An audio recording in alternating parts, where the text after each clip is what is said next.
Thank you. So we're talking about psychology and Christianity, of course, from our book that Lopez brought with her today, because she's prepared. Haven't heard any of the others say anything, just because they don't want extra credit, but they didn't tell me anything about it yet. No. On mine on the computer. His is on the computer. That's right. He always had his. He even had his last week. Because I'm prepared. Because he's prepared. So we've talked about levels of explanation. Hopefully you're reading along in your chapters and you're keeping notes and doing your little summaries. And we talked about Meyer's levels of explanation, where you go from the more integrative down to the elemental. So elements like chemistry, elements of chemical structures, physics, how things work together, biology, even more complex. Then he sees psychology as the level above that, sociology above that, philosophy above that, theology. And so he believed you should keep kind of a line between those, right? He's got, these are all to be kept separate. Well, the integrationist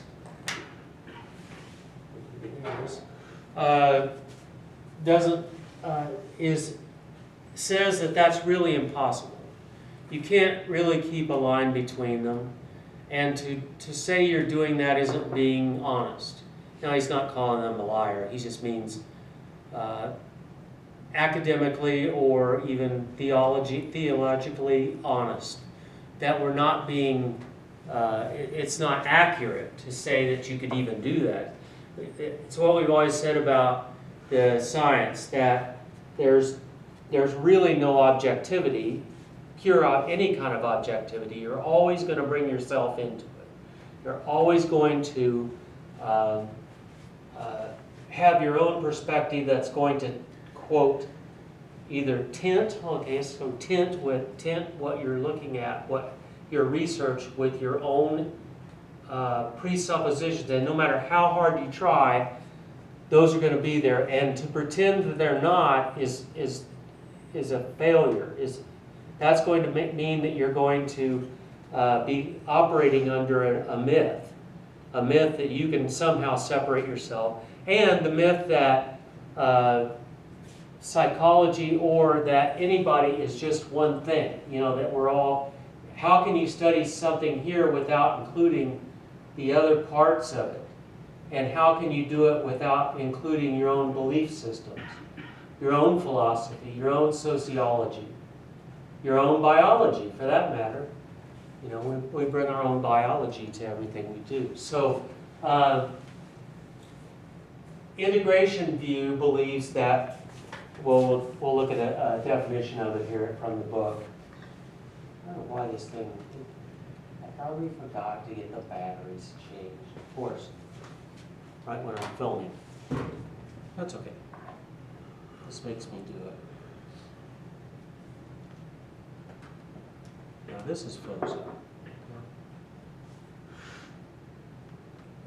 This.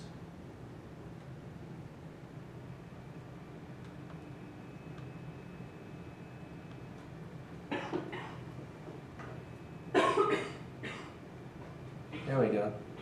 So, psychology includes these ultimate questions. You can't separate life. According to the integration view, you can't separate the ultimate questions of life, where we come from, who we are. And God has provided the answers in His supernatural intervention in life. So just the fact that God came down and came into our world, and He gave us a lot of explanations about where we came from.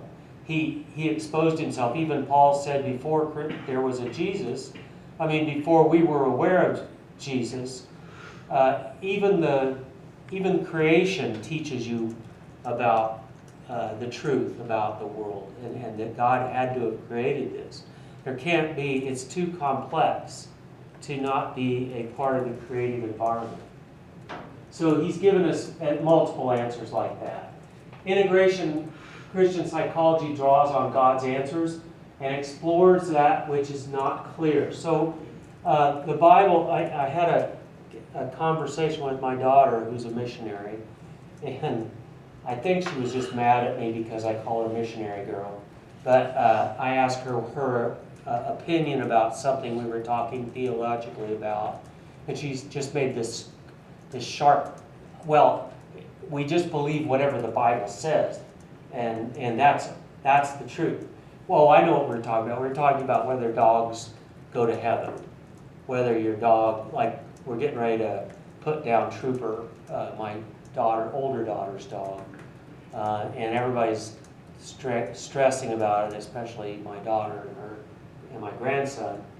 But he's getting old, and his little hips are hurting, and he's had hip surgery, and he can't hardly walk anymore, and he's deaf, and we don't know how well he's actually tracking. He goes outside and just barks. He goes, yep, yep, yep, constantly. He doesn't do it just now and then. He just does it in it's like he's barking to let you know he's there so you won't come and bother him.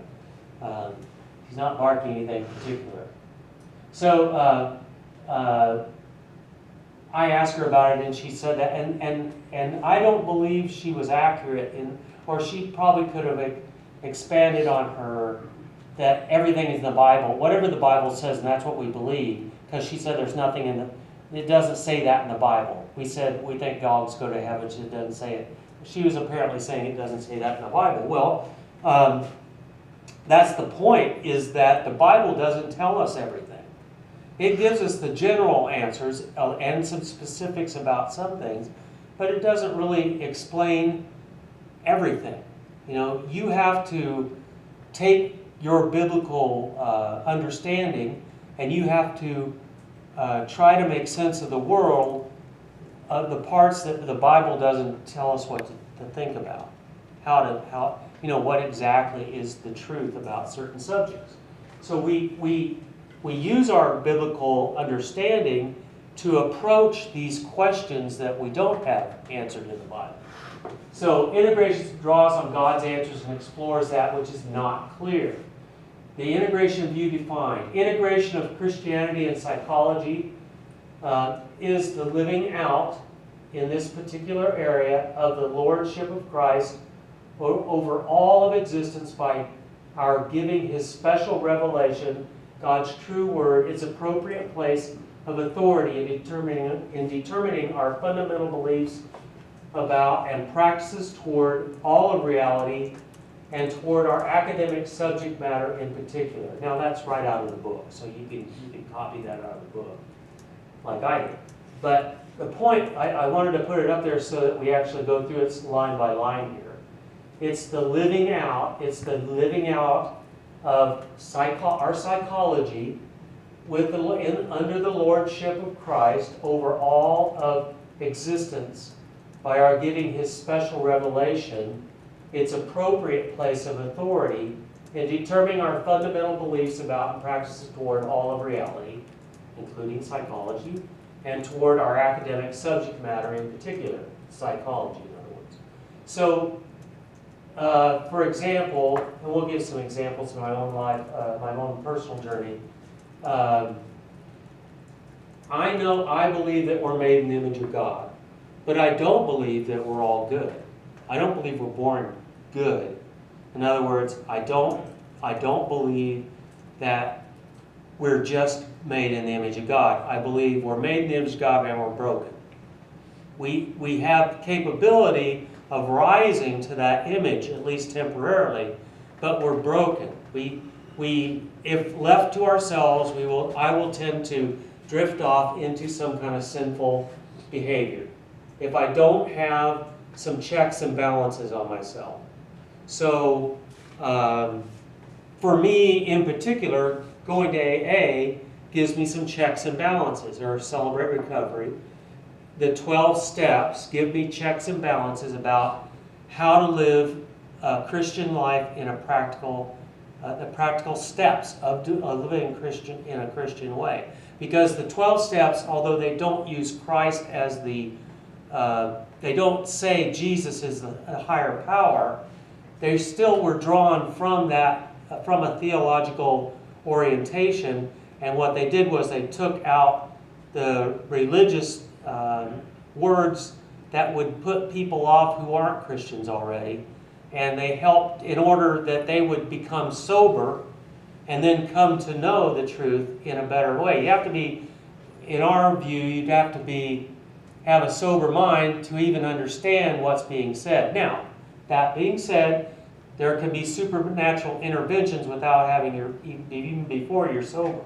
So I'm not saying God can't do miracles, but in the normal, miracles are usually done in a normal, step-by-step manner for the most part, my experience. Maybe I don't have enough faith, but I do believe that the 12 steps help people get to the point where they can come to the Lord.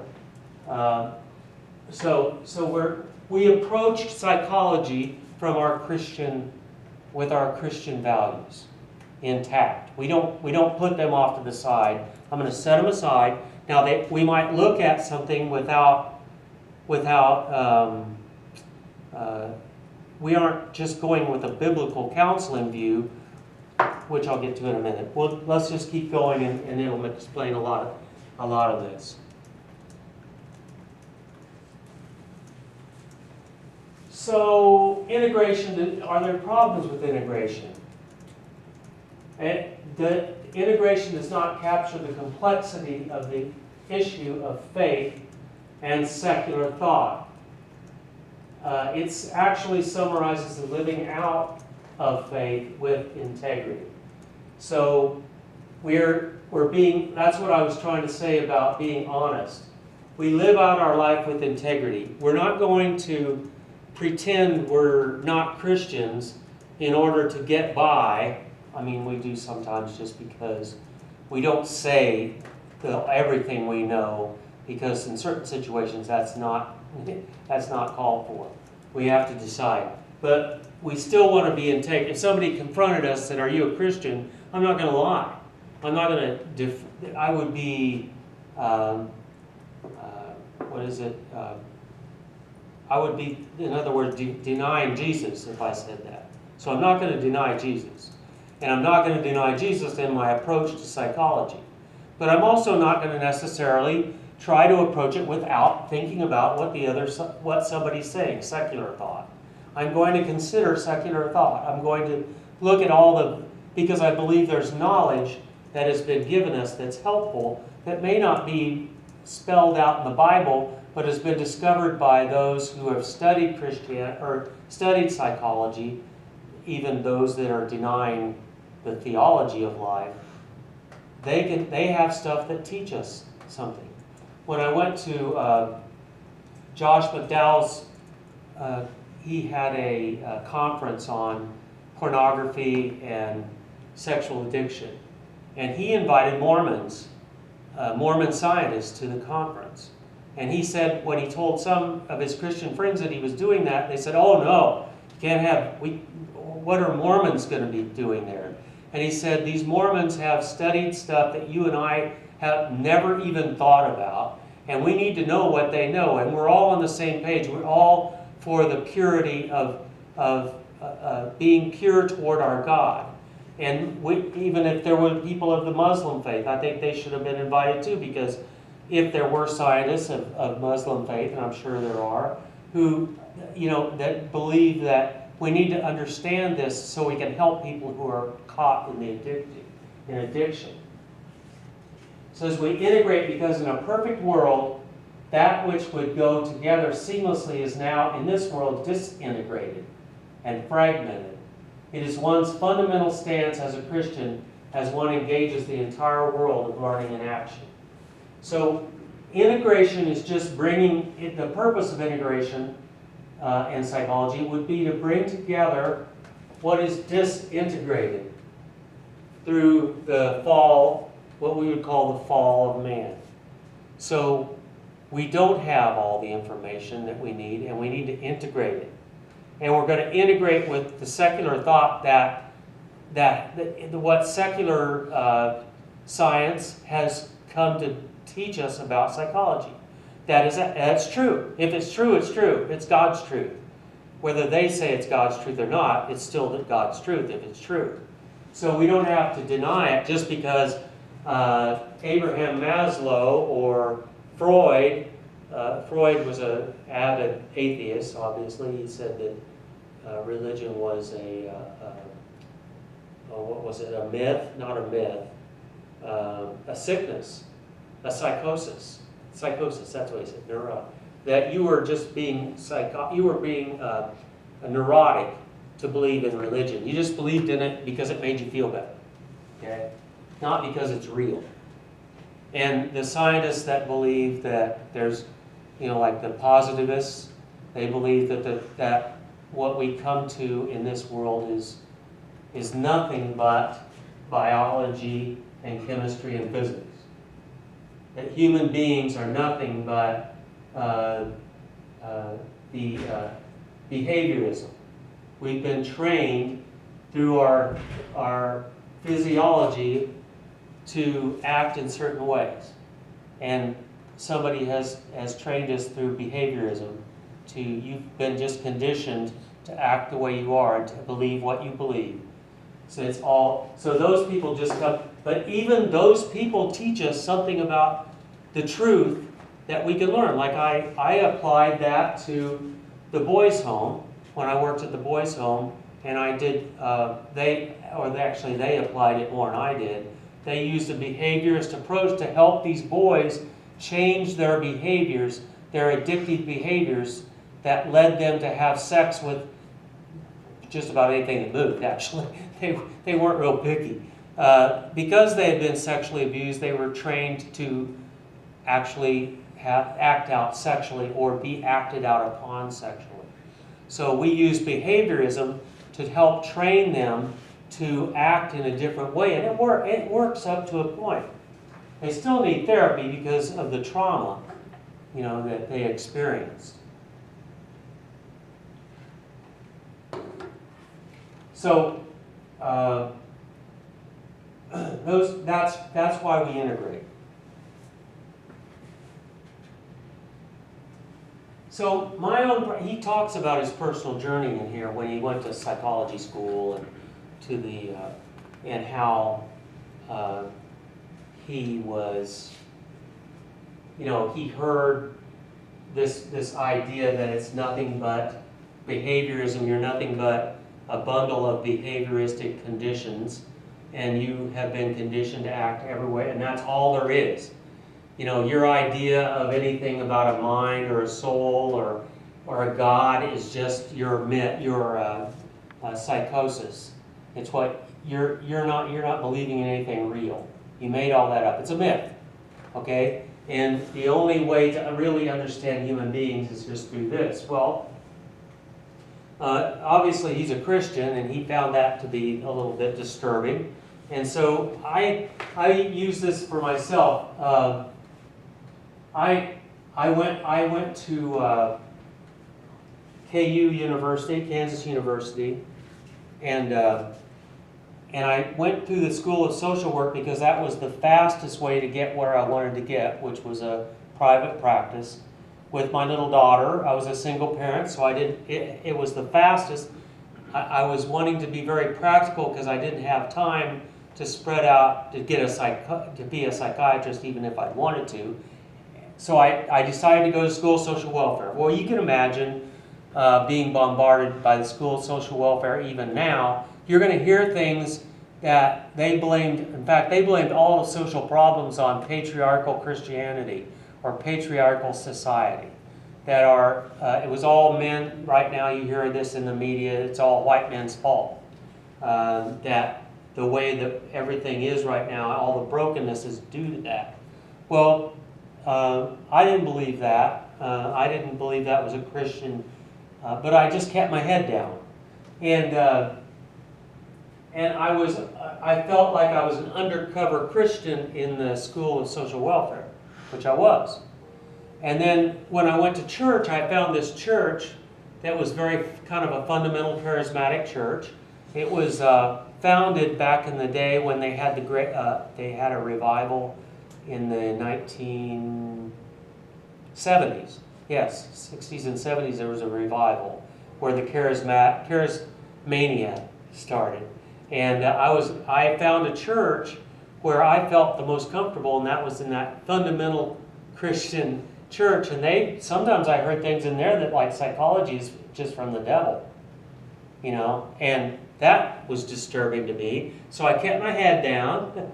I didn't really in the church so much, but I did. I kept my head down in church, and I was an undercover social worker in a fundamental Christian church. And then I'd go to AA. Well, I'm going to AA, and there's some old timers in AA that'll tell you, well, you aren't going to talk about nothing Christian, or you're going to talk about them drugs in here. We're here to get sober from alcohol. And if it's about alcohol, that's all we're talking about. Well, there's meetings like that. And then you could go to other meetings where there were more liberality and allowed you to talk about whatever you came to talk about. So I was an undercover Christian in AA and a psychologist, because they didn't want no psychology in there either, right? They didn't want no psychotherapy in there. They were just going to use the 12 steps, and that's it. That's all they wanted to talk about. And so I was an undercover. So I found myself being kind of an undercover socialist from the social school of social welfare. I started out, and I kind of got sucked into this whole idea that we could just change everything, and everybody could have everything they wanted, and you'd get a payment every month, and you wouldn't have to go to work, or if you went to work, it was just for, so you could pay taxes and get all your needs met. And I was an undercover 12-stepper, but I had all these religious values. Now, what broke for me was when I took a class in crisis management, and one of the big assignment in that class was we were all supposed to tell about a crisis and how we managed ourselves through it. Well, everybody had a half of it. It was like a Tuesday and Thursday class, and everybody had a half a class to tell their story. So it was the first time I'd had a chance, and I felt like this professor was open. He said, he was always accepting of whatever we said. He said, he really meant it when he said, whatever you believe is okay. And he didn't look down on you if it didn't match up with what he believed. And so I opened up, and I told him about my addiction and how I was a Christian before I was an addict, and then I became an addict and drifted away from the church, and then I came back to church once I got into recovery, and I told the whole traumatic story. And after the meeting, and I was the first one to go, I volunteered to go be the first one to present my story. And after the class that day, and I call them kids because I was in a master's level class. I think it was a bachelor's level class. Like, I'd be in your class and I would be 28 years old. And I felt like an old man. So I'd think about you as kids without any experience, and I found out that was untrue.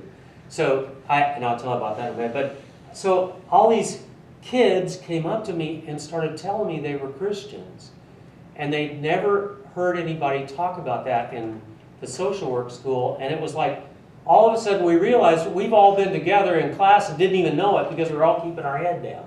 They were campus Christians, ICTUs. They were members of campus Christian organizations on a secular campus. You find those kinds of things.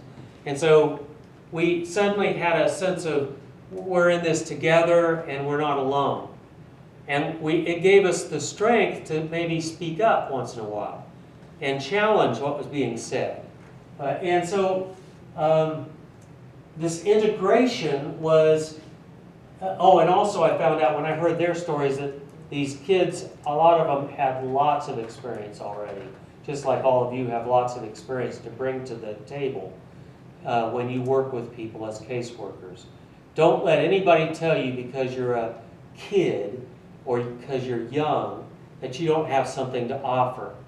When they do that, we can just reflect back to them, well, what would you need from me? And find out where they want you, where they think you don't know about, what they think you don't know about. And maybe you do, and maybe you don't. Teach me what you know. So you can always go back with that. So anyway, that's kind of how I came into this idea of how I relate to integration, when I relate to this. I think integration is the easiest one to relate to for most people. Some people, the biblical view. Some people, I like the transformational view too. I think you can combine it with any of them. I can also relate to this. And why I put this back up was because I wanted to emphasize I got a mental model of integration. Integration looks at the levels, sees all these kind of boxes, right? Psychology's in a box, biology's in a box, chemistry's in a box, and physics is in a box. And obviously they fit together. They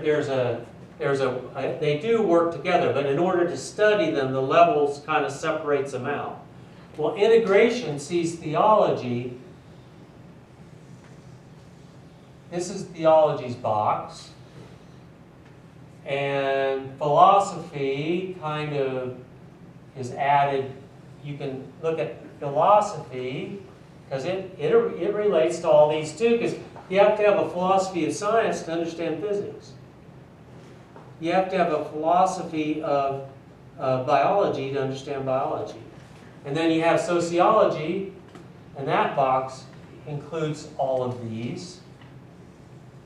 Because sociology is how we work, how society works together, and psychology is involved in that. Biology is obviously involved in that.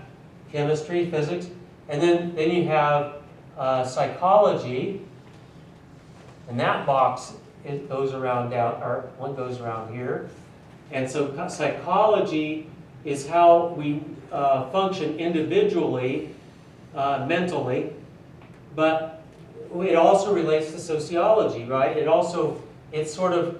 bounces off, but it includes biology. We study biology, chemistry, and physics to get a liberal arts education to understand psychology better. So I got that mental model. You can take the model on down on explaining it. Mental models fall apart at some point, but it kind of helps you understand the difference between levels and integration.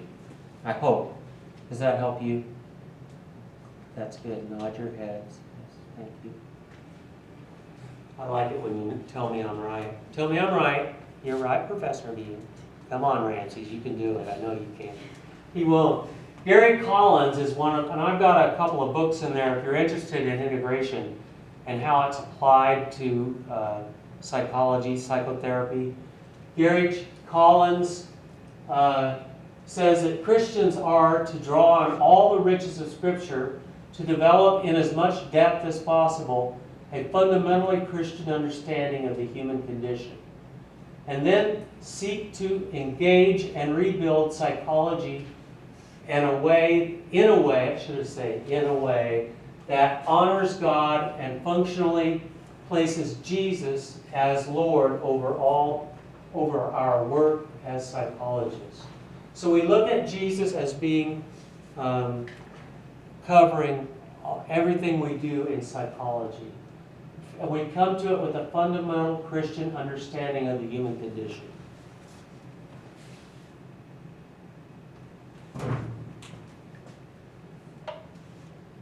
So why Christianity instead of biblical psychology or biblical counseling?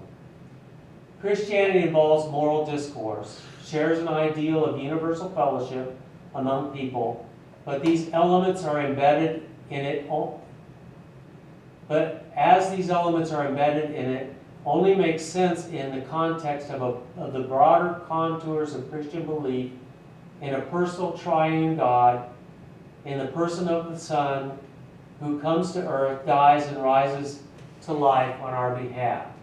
So all of these statements are it's so hard to read because you'd have to take it line by line and take it apart. All of this universal ideal are embedded. It only makes sense in the idea of a Christian belief of a personal triune God in the person of the Son who comes to earth, dies, and rises to life on our behalf. Everybody, all Christians believe that. Why not the Bible or Christian theology instead of psychology? Because it is personal faith, convictions, and commitments of individual psychologists that can and will shape their scientific professional work, not the teachings of the Bible that are supposedly disconnected from the person, nor the abstract discipline or body of Christian theology. It is one's own embrace of certain theological principles that will shape one's own work. So we're going to come at our understanding of psychology, our research of psychology, our practice of psychology, shaped by or in the embrace of theological principles that will shape one's own work. It's really just putting a framework of Christianity around what we do, and using that framework as a starting point. But we don't exclude anything within the frame. We might throw some things out, but we're going to at least consider those things, everything within the frame, coming to that discipline or idea or concept or problem set from the embrace of theological principles that shape our own work.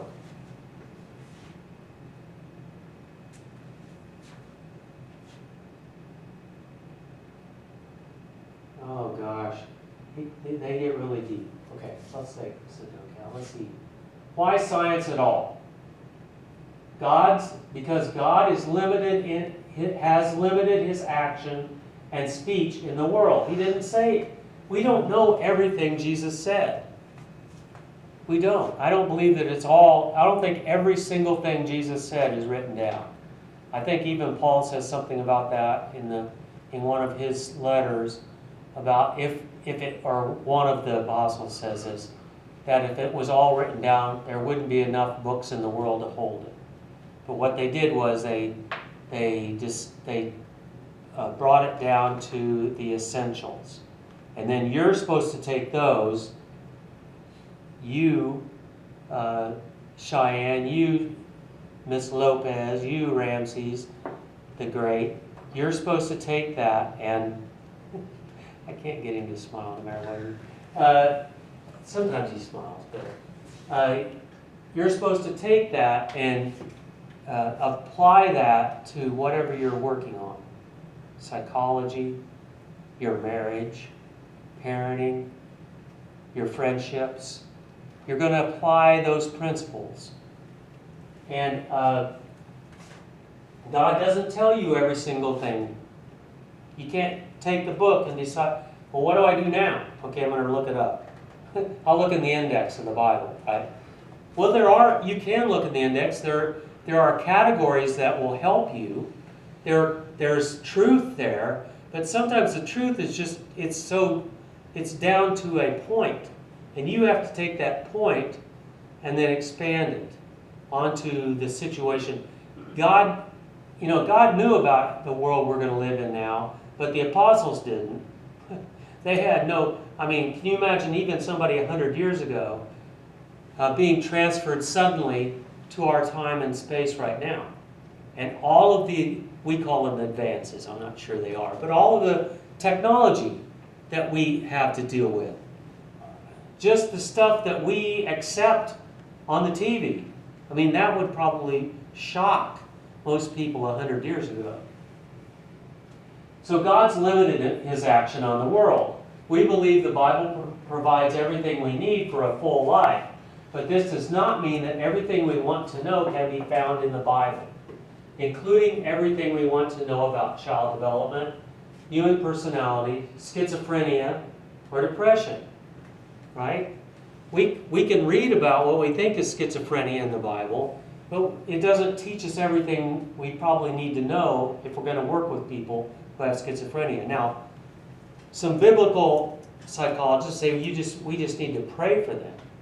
Okay, I believe that we need to pray, but we also need to learn something about it, because sometimes people have to live in the world. Like Paul had a thorn in his side. Well, some people might have a thorn called schizophrenia, and God isn't going to remove that from them. How could we relieve them a little bit so that maybe we can bring them to a better understanding of the world, a better life? I think we're supposed to help people. We're not supposed to just, be theological and, let people figure it out on their own. That's why we're in this business. So, Christian epistemology. What's epistemology?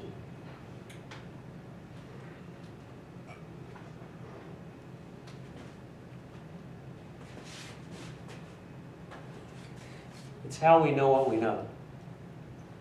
It's how we think. How do you know what you know is, how do you perceive the world is epistemology. We need to be realistic about the accuracy of what we know the scriptures are teaching about human nature. So sometimes I've heard people preach from the Bible about human nature, or about how to parent, or about how to be child development, and I know it's not. They've misinterpreted it, in my view. I have to bring my understanding of it, and I have to be able to explain what I think in terms of a biblical perspective, right? Just like they're trying to. And sometimes we try and we fail, right? We have to look at ourselves as, I think, in a humble way. We're just human beings. We screw it up, right? I make mistakes. I'm not always right, even though my wife would like my wife is, but I'm not always right.